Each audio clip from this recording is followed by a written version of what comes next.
I've been busy doing stuff. Sorry. This is Cake Tips. Hooray. Also, quick shameless plug. Just finished an album. It's partially why I haven't been doing Cake Tips and stuff on YouTube. So download it. The link is below.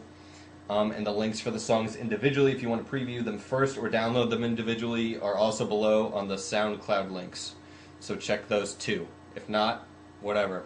Do whatever you want.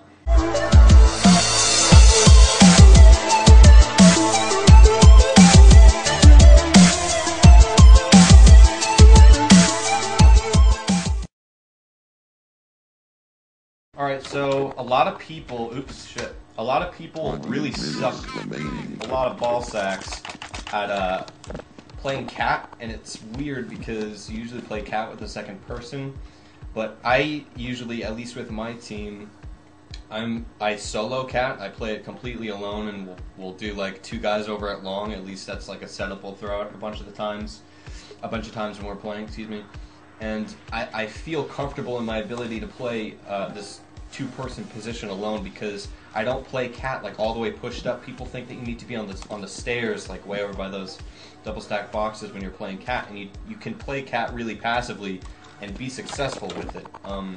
And one of the reasons is because if you have two guys at long, one of your long guys is kind of a floater between long and cat, and he can come over to cat or over to like the long crossing and help you throw like, I don't know, grenades and stuff off of this box and all that bullshit. But how I specifically hold cat, if I have an off, a lot of times people will hold this angle, and how I've seen this angle held by offers is they look at the top of this little beam and the top of that beam, and they just wait until they're lined up, and then this is like the default opping spot, and that's okay. This is a good angle, but with like one little adjustment, it can be like much more defensive, and you can be a lot more safe. And all that adjustment really is instead of aligning these two beams, I like to align these two green boxes. So I'll play it like I won't be touching this beam because it's impossible to see if these two boxes are aligned. So like I just kind of like back up and align the beams, but then also align the boxes. And what that does is a really subtle thing I'm just throwing out there really quickly, is a lot of tees, or a lot of players rather, are so used to taking cat and so used to seeing people in either this spot or not in that spot at all, or you know, at the bottom of the ramp, or not at the bottom of the ramp at all. So for a tee to think that you're here, like they have like everyone has like little individual routines in which they operate when they do anything in life, but especially in Counter-Strike, like you've been playing for years, you don't even think about it. But a tee would like look for me to be in this spot, and he doesn't see me there, so he continues out like really aggressively and just like carelessly while he's checking other areas, like, excuse me, like the bottom of the ramp.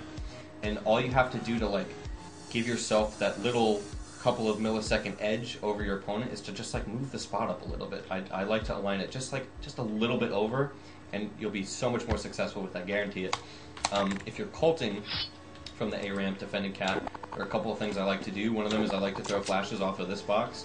You might be saying, what the fuck are you talking about? That's like just some miscellaneous box on the ramp. And you might be saying, I know this flash already, but there are a couple different ways you can do it. A lot of people will just come up to it and throw it, which is okay, but it's not really effective unless they're all the way up cat, because his flash is lower than this beam. So if I'm a terrorist taking cat and I see that flash, I might turn, but if I'm smart enough, I've seen that flash before, and I know it's going to land below the beam, I don't have to turn. I can just set up for a shot where I know that that counter terrorist is going to peek immediately after the flash explodes. So what I like to do with it is I kind of get way closer to the box, and I throw it like a little bit higher so that it hits like the sky box, and I can hear it splash before it drops. But what I do with it is I usually run up and I check to see how many tees I'm going to be facing once that flash explodes. And further, I also like to throw one flash, and then I like to throw a second grenade after, but have it be a smoke. And the reason being is because you can have the two flashes. It seems like you're throwing two of your flashes, one right after the other, but the second one is just a smoke, and it's like a great thing to be able to peek with while your enemies are turning, especially because they'll already be either blind, half blind, or they'll expect a second flash after that. So it looks just like this. Boom. That's all there is to it. And if you just have that one flash, you can throw it, I don't think my flash actually hit the skybox. You have to be a little bit further down. I don't have nades on me right now. But just throw it and peek with it, and then this box gives you a lot of cover too for the general area of where your flash will be popping. It gives you a lot of blocking power, so you don't really have to be too cautious of you blinding yourself on accident. The last thing that I like to do when I'm colting is, you know, you can go for this peek. Can be kind of difficult, and again, not everything works out first try, or you know when you want it to. So you get your peek, maybe you get a kill, maybe you miss. Especially if you miss, what I like to do is instead of just jumping up on this box like an idiot and exposing yourself to so much stuff, I like to jump up onto this box on the side of it, because it kind of isolates this right further pushed up catwalk dead area from like not being a thing, not being a concern. I don't really have to think about it. I can just like throw my flashes, peek up on the ramp, see that there's no one there, and jump up on the side of this box, and I already have cover from the bomb boxes defending me from any of these players. They don't really know what's going on. Again, hopefully they're half blind, especially if I have a support player throwing flashes and nades as well. So that's a really great way that you can just take out an AWPer, because the AWPer will usually kind of hang back as his AK riflers or whatever are coming up to cap. So, you know, just a couple of things, you know, one of them being mix up your angles with an AWP. Don't just play right here just because things line up aren't pretty. Just move a little bit over it and watch how many more times you'll see just idiots run out. Throw these flashes, peek after the first flash if you want, and use this box to kind of block it from popping in your face. Or you can throw the one flash, one smoke, and then peek with the smoke, because you'll be faking out your opponents and thinking that they're getting double flashed. And then after you do those peeks, you need more kills, jump up onto the side of the box instead of just fucking wailing right up here, because that's just stupid. And the lower you get on this box, the better. It's really easy to do. It takes 5 minutes of practice and get down. It's really effective. Okay, I know I rambled a lot in the last one, and you have to understand that Cake Tips is not all about these little secret spams and stuff that I just have like in my pocket. It's more like, it's also really heavily about strategy and mindsets and stuff like that. Whatever. This is more of a spammy thing if you had thought that. I feel like most of you think that's what this is. So I'll show you right now. It's a T-side spam for nuke. I'll put my bot right here in mini garage.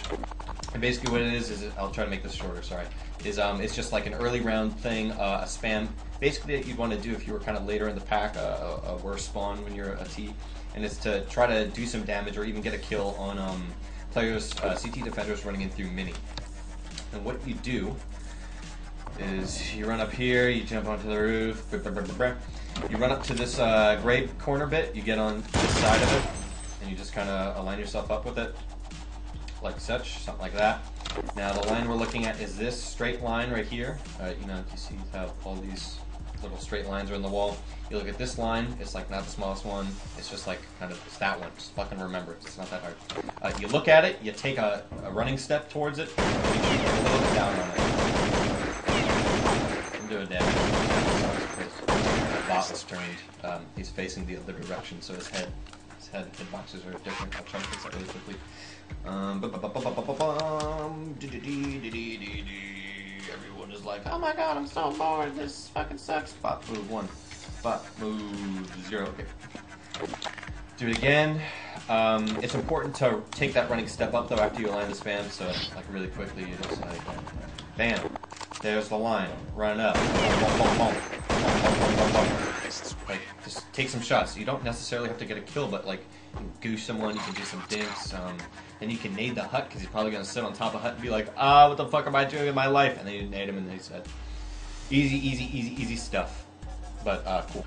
So that's it. Sorry for last week, but I'm doing a bunch of stuff, mainly some ECA stuff. Again, I have that album out that I'd appreciate it if you just like took a listen to it. You don't have to like it or comment on any of that stuff. I'd just take one listen and then I'm happy. I think that's really it. I should be good from every Wednesday from now on. I've just kind of been busy as of late, adjusting to the new semester and such and figuring out my schedule. So expect it to be next week. If I don't have time to do it next week, I just fucking won't do it, and then I'll do one of the fancy McDoubles. If you get a clip of you doing the nuke spam, post it as a video response. I love to see them.